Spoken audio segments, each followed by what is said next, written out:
Hozirgi aytmoqchi bo'lgan ma'lumotlarimiz Qashqadaryolik vatandoshlarimiz ozgina ta'bini xira qilishi mumkin, lekin aytishga majburmiz. Qashqadaryo viloyatida bir guruh bolalar, endi ular yosh katta deya olmaymiz. Bola ham bunaqa ish qilmaydi-da.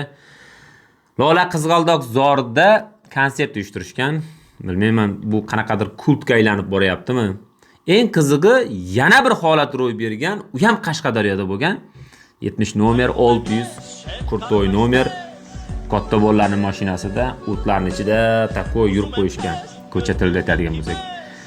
Eng achinarli tomoni Ko'kdala tumanida Qashqadaryoda shunaqa xuddi mana shunaqa Lola Qizg'aldoq zorini payxon qilgan 3 ta avtomobilga 60 million jarima solgan. Shunda ham xulosa chiqarilmaganda. Sizlarga bitta savol.